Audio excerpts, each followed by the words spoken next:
Les rendez-vous d'excellence au Sangisaka Mbonda école la population au Bopé Sarabiso confiance la fidélité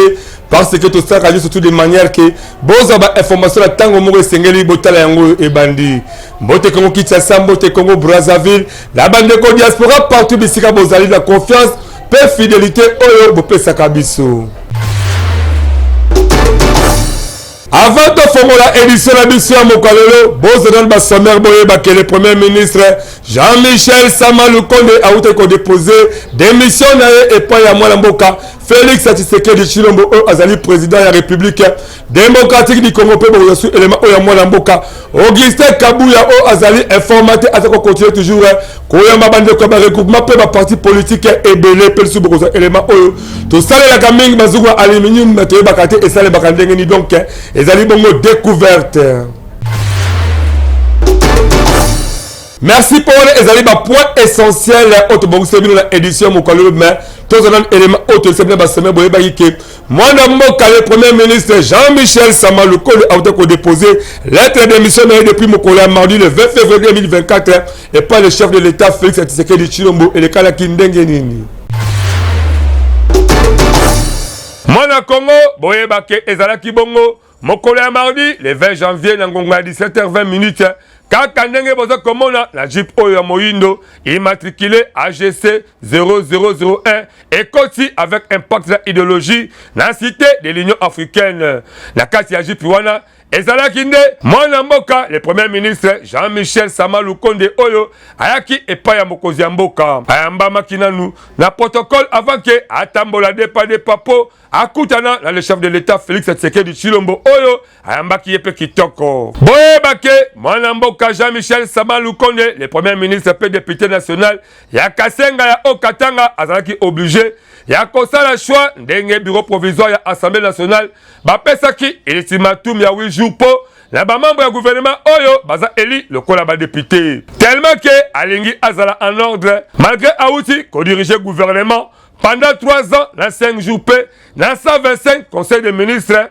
ayakinde et pas chef de l'État Félix Tshisekedi Tshilombo po na ko présenter des missions na ye bondi melanga ke Jean-Michel Samaloukonde a salindé mission ndenge kaka article 108 ya constitution eza kosenga mokozi mboka Félix Antoine Tshisekedi Tshilombo azi acte ya démission wana kitoko bino moko boyo kanenge nini mwana mboka Jean-Michel Samaloukonde abetaki mbunda. La Commission nationale électorale indépendante m'a proclamé provisoirement comme étant l'élu de la circonscription de Kasenga. Et donc, aujourd'hui, je suis venu conformément aux prescrits de la Constitution, notamment l'article 108, mais aussi ceux de la loi électorale, les articles 77 et 78, mais également du règlement d'ordre intérieur de l'Assemblée nationale, les articles 122 et article 19, qui, à la suite de ma validation, depuis le 12 février, comme député national, me mettait devant un choix. Et ce choix a été porté sur celui du mandat de député national pour représenter la circonscription de Kasenga et avec comme voie de fait la demande de venir me présenter devant le président de la République pour non seulement l'informer de mon choix et par voie de conséquence de ma démission comme chef du gouvernement, Premier ministre et par la suite du gouvernement que j'ai eu l'honneur de diriger. C'était une rencontre conviviale où le président de la République a pris acte de cette décision qui a été prise et c'était pour nous une occasion de le remercier. Remercier d'abord sur le choix qu'il avait porté sur nous, mais également au-delà de ce choix sur la collaboration qui a été faite de manière très loyale, en tout cas de moi vis-à-vis de lui, et qui aura permis à ce que sur les missions qui auront été données au gouvernement que je dirigeais, notamment sur les questions sécuritaires, les questions d'éducation, les questions de la santé, les réformes économiques et financières et finalement le social, nous avons pu l'accompagner dans sa vision, en tout cas sur l'amorce surtout des grands chantiers qui lui sont chers. Yakoyeba ezake, lokola situation sécuritaire, oyo ya mboka ezako traversé actuellement peu en attendant cause la gouvernement sika. Mokozi ya mboka asengi na premier ministre na ba membre ya gouvernement bazala na nuwana po bakumbela masolo oyo eza na mesa ndenge article 6 ya ordonnance numéro 22/002 ya le 7 janvier 2022 oyo elobeli organisation pe fonctionnement ya gouvernement. Mwana mboka Sama Lukonde oyo akomaka premier ministre depuis le 15 février 2021. Boyebake akotaka après ya kolongwa ya Pepe Sylvestre Ilukamba après ma consultation nationale oyo esalaka ke Union sacrée de la nation et botama plateforme oyo ezako kumbama toujours avec impact na idéologie pe et pesili sous deuxième mandat dans le président Félix Antoine Tshisekedi Tshilombo. Awa masolo ezako kene bien mais ezako senga vitesse pe ezala ya sorti ya gouvernement mususu ya sika oyo ekozala wana po na ko résoudre ebele ya ba problème oyo ba congolais bazana ngo yango biso tebeti sika kambonda. Après démission à mon mboka Jean-Michel Sama Lukonde la qualité à premier ministre Boyebake communiqué moko ebimi signé et pas directeur cabinet mokozi mboka po ba ministre bako bakosala misala oyo ezalo na mesa de manière que si gouvernement sika et comme de manière que tout est avec impact na idéologie tout ça élément on a ba détail nyonso. Mwana Congo Boyebake après qu'on déposait des missions et pas le chef de l'État en qualité de chef du gouvernement, Nenge Azalaka Kokumela Masolo, Po et Sengi na Mwana Mboka, Jean-Michel Sama Lukonde a rejoint des places dans l'Assemblée nationale. Tellement que Masolo et Segel Etambola, jusqu'à ce que le gouvernement Sika Ebima, Bondi Melangake, Mwana Mboka Gilen Yembo Oyo, Azali directeur cabinet Mokozi Mboka, a aussi signé communiqué Moko depuis mardi 20 février 2024, Yakolobake. Le président de la République a passé autorisation à la membre du gouvernement pour continuer comme ça la misala oyo et ça déjà la mesa de manière que KO est zalaté le gouvernement. Nyonso oyo Sama Lukonde asali bondi melanga eza po la kokima akwaya la ba infraction oyo et kokipe ko risquer à perdre des places dans l'Assemblée nationale et surtout que depuis ba pouvoir ba député ezalaki validé bazalaki kaka na 8 jours po ba sala ba choix to bazala ba membre du gouvernement to pe ba travailler dans l'Assemblée nationale. Après 8 jours wana soki osali choité en tout cas bondi melanga ke ba sanction et kozala mabe pe risque au kozanga libonga na yo na Assemblée nationale. Tellement que masolo pe ezakobetama na nous dépa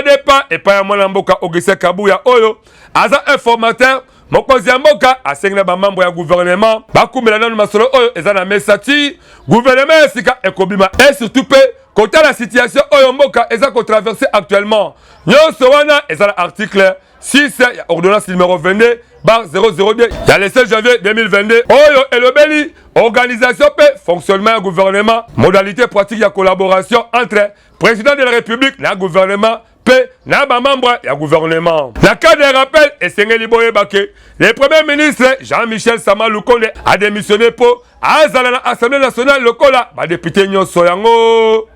Betisika Kambonda. Soki oyebi ozaba activité ekosenga basale le reportage moko professionnel lokola ba fête ba mariage to pe ba anniversaire même ya ba église to pe ba activité politique ya ndenge na ndenge benga kaka monda école agencée ba numéro 11 ali komone ko le ba sport de manière que basale le musala kitoko avec beaucoup de professionnalisme.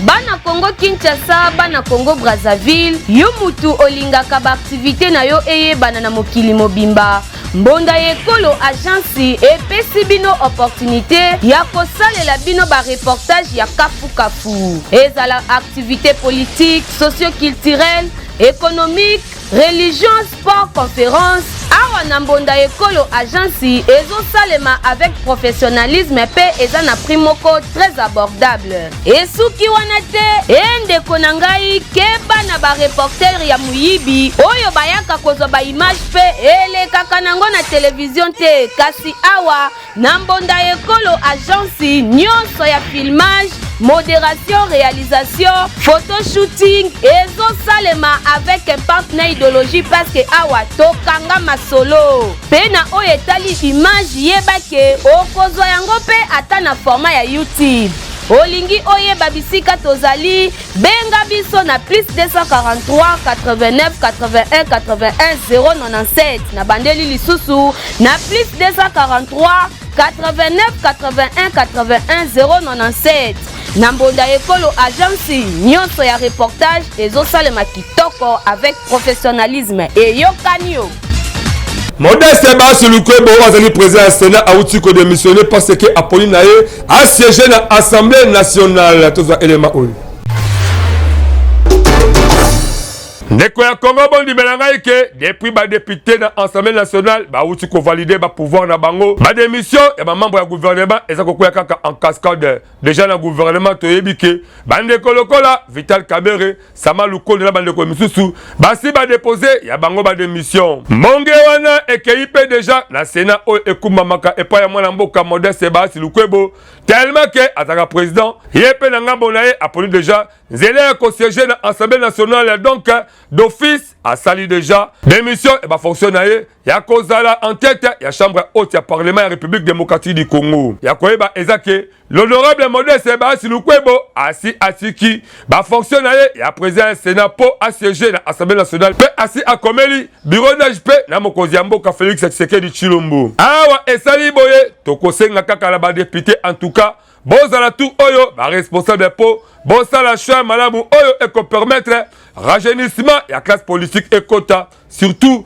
ba oyo baza ko réfléchir na vision oyo ekosala ke République démocratique du Congo etambola kitoko pe ekenda liboso et surtout que bino moko boyebi ba décennie eleki ebele na esika kamboka eza se kosinda na libulu bozwa conscience ya koyeba ke deuxième mandat oyo ya Félix Tshisekedi Tshilombo esengeli ezala mandat ya matérialisation et non ya ba promesse sous parce que mboka esengeli etambola kitoko peuple asepela pe avant la kimia yango biso to betisika kambonda to ebisa kibino na ba sommaire boyeba ke na qualité na informateur mwana mboka Augustin Kabuya aza kosala kaka ba consultation na ba regroupement pe ba parti politique nyonso de manière que nyonso elekala kitoko avec impact na idéologie.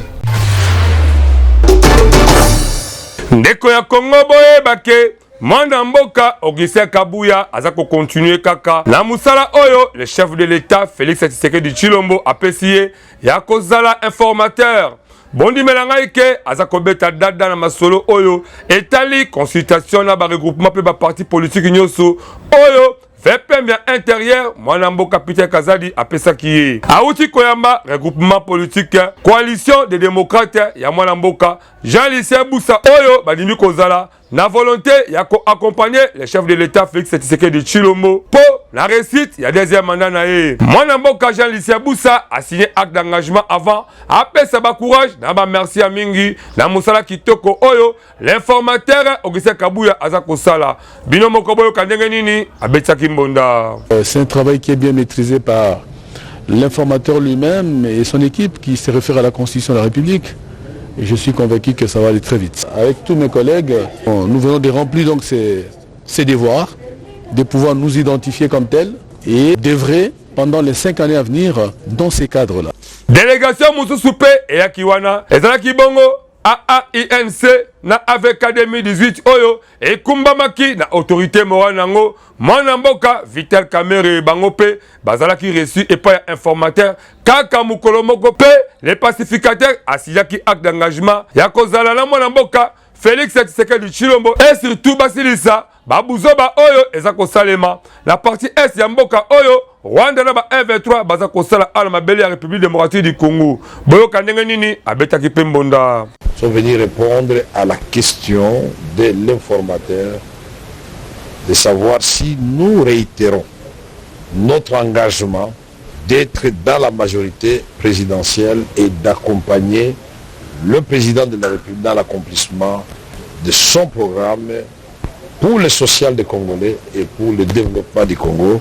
nous avons dit oui. Journée ezalaki toujours chargée pour na mwana mboka Augustin Kabuya po ayambaki pe bureau politique mususu oyo ezaki conduit na ndeko Jean-Claude Chilumbai bango pe bazaki consulter et pas informateur bodi melanga ke bango bazala 21 député la bango basignaki acte d'engagement pe bandimi ko travailler na le chef de l'état Félix Tshisekedi Tshilombo na cadre ya coalition majoritaire asili sakité bondi melanga ke mwana mboka Augustin Kabuya azako ko base ko sa musane ka le même jour ayambaki pe Avena oyo bazaki représenté et pas ya mwana mboka Clémence Bilonda bango pe balakisi engagement na bango ya kozala na coalition oyo ya munene bondi melanga ike ba parti politique misusu pe ezalaki wana lokola ya ba ale ya IDPS pe ba pesi ba accord na bango ya kozala na majorité présidentielle nyonso oyo ezako senga musala oyo mwana mboka Augustin Kabuya azui esengeli etambola na lombango po na ko permettre le gouvernement sika ebima oyo et koya ko soulager mitema ba congolais ndenge bazala ba souffrance lokola ya social guerre na partie est ya République démocratique du Congo insécurité na partie ouest na ba makambu ebele oyo eza kopesa bango pasi nyonso oyo esengeli ezala matérialisé na deuxième mandat ya mwana mboka Félix Tshisekedi Tshilombo yango to kosenga nyonso etambola kitoko de manière que gouvernement sika ebima pe ebetisa mbonda kitoko yango biso. Les premiers citoyens bakinois, Mwanamboka, le gouverneur Jean-Tiningo Bilambaka, a convoqué la partie générale près la Cour de cassation, malgré motif et a signalé jusque-là. Et quoi, il y a le Silina Moto, Ndeko ya Congo, Toyebite, les pourquoi il y a invitation Oyo, parquet général près la Cour de cassation, a signalé le gouverneur Jean-Tiningo Bilambaka, Yakoeba Ezake, Mwana mboka, les premiers citoyens bakinois, Esengeli a se présenté, Moukola jeudi, le 22 février 2024, la parquet général près la Cour de cassation. Motif et ébanité, jusque-là, la convocation wana. Mais, c'est là analyse ebele, baza kobeta mbondake, et koki kozala, dossier ba masolo, ya fraude électorale, na ba mobulu oyo, ngobila azalaki cité la Sédipo, azalaki invalidé parmi les 82 candidats députés nationaux. Yaba élection le 20 décembre 2023 oyo seni atindaka ba dossier la bango la justice malgré ba recours na bango oyo ba kotisaki la cour constitutionnelle bondi melanga ke babaki saka yango avec impact na idéologie ya grave ezali susuke mwana mboka ngobila na trois gouverneurs misusu ya ba province bazalaka suspendu et pas ya VPM ya intérieur après sanction wana ya seni mais et kamisaki population ndenge bazongaka lisusu na misala mais le VPM ya intérieur mwana mboka Peter Kazadi abetsaka mbondake ezalaka po na kobatela kimbia. En attendant, masolo la bango ezakaka la justice. Awa esali boye toyebite soki ekozalaka kapo na dossier ya seni tope makambo misusu. Mais na nyonso tozakaka kozela justice moko ezala équitable. Oyo eko permettre ke na ba invalider ya seni en tout cas ba o bazaki na ba infraction ba koya na ba mbando la bango et surtout koyeba ke ba innocent pe bazali na kati. Esengeli oyo azala infraction na ye akufa nango oyo pe aza innocent azonga na ba droit na ye po équilibre ezala entre ba congolais en général yango biso. Tebetisika Kambonda. Fondation Jonathan Sangou à travers FJS devise bango bazali champion na masolo social en tout cas basengi na moto surtout aye ba kokota kuna pour contribution ezali kaka 500 francs par jour et ko permettre au CPLP aux ba assistance moko kitoko ya bomo inayo.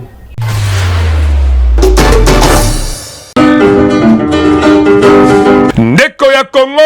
papa mama elege tangu esi ebelemi yo moto oyo ozali kolala la pongi lamuka po omona misala kitoko Fondation Jonathan Sangou aza kosala à travers ba service na ebele oyo eza na kati ya fondation yeba ke na Fondation Jonathan Sangou à travers FJS devise na 500 francs ya pamba par jour et kosala ke na suka mvula yona libota na mobimba bolia bomela pebo fete kitoko tala ba oyo ba pesaka confiance na Fondation Jonathan Sangou ba fete kitoko vula oyo euti kosila asina sepe ndenge to biloko mbongo biso to pesaki na biloko to zui eza ndenge moko te po biloko to zui eleki na mbongo oyo biso sani ni to pesaki ça on a lancé ba mo ba moni et donc on a le kuta nasengi mpe ebele baya vraiment tosangana po balobi union fait la force. Ebongo na cadre ya baformation wana kutu lala na yo pongi ya babebe po baformation eza ebele lokola make-up na misala ya ndenge na ndenge na oyo etali kozwa mosolo mpo na yo moto ya mombongo ndimela ngai ke soki kaka okoti kuna nyonso ekozala pete mpo na yo. Bamama bapapa bandeko ya basi mpe mibali boya kokota na fondation Jonathan Sango kovivre na lisanga ezalaka malamu. Mpo na kozwa bango ndimela ngai ndeko ya Congo benga bango kaka na banimero oyo mpe bakoyamba yo avec impact mpe na idéologie na fondation Jonathan Sango. Pona nyonso ya social yebake oza mobimba. Fondation Jonathan Sango yonde mosungi ya peuple congolais. Fondation Jonathan Sango congolais andimio avec impact na idéologie yebake misala na yo emonani.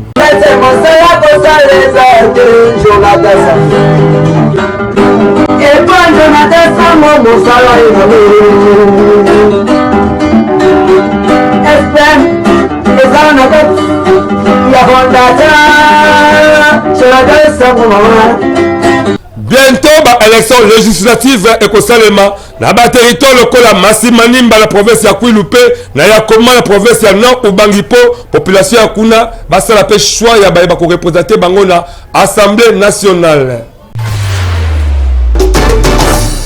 Mwana Congo, bondi melanga ekena mikolo mike, seni akosalisa ba élection ba députés nationaux na ba territoire lokola Masimanimba oyo ezala province ya Kwilu pe na ya Koma la province ya Nord Ubangi po kuna ba vote ezalaki annulé na ba décision oyo ezalaki rendu public le 6 janvier 2024. Ba vote wana ekozala selon seni po ekopesa solution ya malamu ya ko permettre la population ya mopanzi wana ba s'exprimer valablement na ba urne ya ko pona ba représentant na bango. Na cadre ya masolo yango seni atinaki déjà délégation na ye oyo ezalaki conduite la première vice-président ya seni na Masimanimba po batala déjà la faisabilité à terrain peu, va préparer ndenge ba élection et kosale makuna. Par des VRL. Personne ne sera épargné.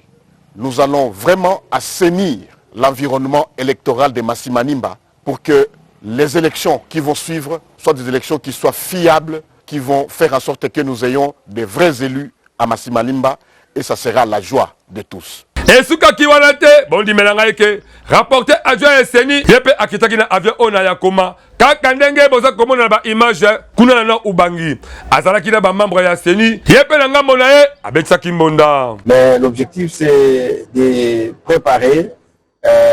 tous les éléments afin que les élections que nous allons organiser ici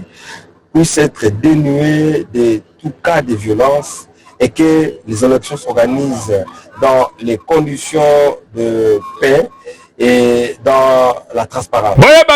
Amamaki Kitoko, la secrétaire exécutive provinciale ya Seni Nord Ubangi, asalisaki pe réunion moko technique avant akene na bureau ya administrateur ya territoire po ayeba ba réalité ya terrain surtout la masolo ba élection oyo esalamaki le 20 décembre 2023 yango biso tobetisika kambonda elumbi déjà solo ya Kitoko surtout bandeko oyo ba mesala kosala ba voyage na nzela ya train mingi Kinshasa Matadi boye ba ke masolo ezo Kitoko déjà premier été et aussi remettre tout avec impact na idéologie.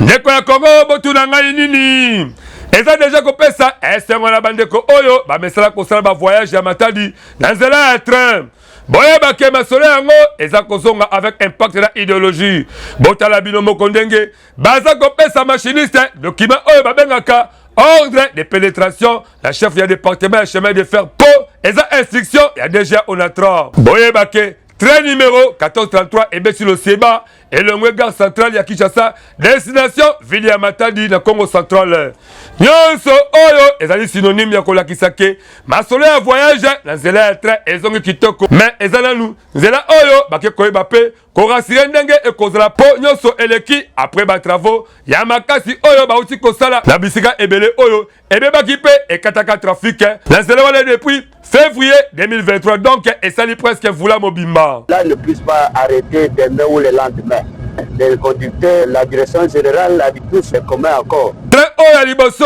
batela nzela boye bake ememi ba marchandise ya ba client partenaire ya Onatra donc bandeko oyo ba message ko kene nzela oyo baza déjà ya ko sepela pe chef ya département ya chemin de fer apesi ba assurance na monda oyo abetisi. Nous avons réhabilité 3 ouvrages au PK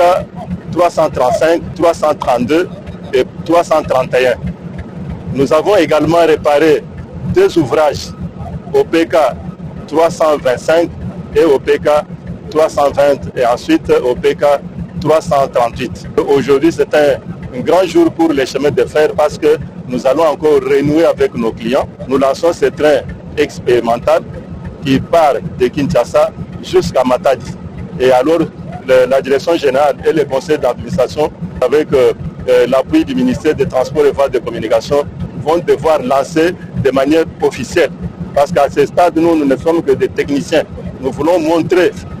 au public que la voie ferrée est réhabilitée. Ce premier train, il est composé de 13 wagons. Bondi melangaike, ba misala oyo esalemi na fond propre ya Onatra, elongo na expertise ya ba technicien ingénieur na bango. En tout cas, ma solo etamboli kitoko, to fuli bango mokakosa pe. Tobetisika kambonda. Ezalaka malamu ko banda journée na bukulu ba se 4 pe moteke pe fufu mais to bo sala te que fruit est vraiment important la vie en moto. Alors to betango karaté. Lelo na Kinshasa bakino ebele bakoma ko sepela bango na fufu elala. Ba susu kutu ba pesa ngo kombo hamburger, ba susu ba benga kango shawarma. Yoka santé ezalaka na prix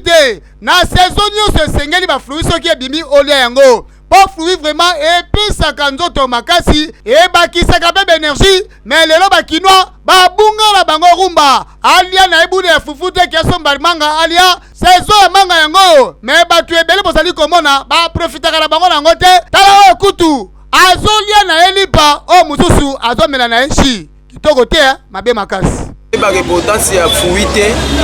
ba fait fruit ezali fumé ya nzoto ya moto mais moto azoko préférer kaka lia fufu parce que fufu azomona ngo eloko mo ko contribuer eloko mo na nzoto mais nzoto eza amidon eloko ezopesa moto moi fumé moke na nzoto ezaka pa masango mais fufu eza eloko moko te akoki akei na balabala moni fruit asomba te même anana akosomba ngo te azomona ke soki asombi anana neti abebisi mbongo pasi mingi po bazaye kocha ide na ngo te bayebi te ezali protéine na nzoto ya moto ezali konuri moto bazaye kolandela kaka fufu ya masangu kweli mwetonda ekomi kilo ya mwana ata manga oyo bazoteka anana savuka mundenge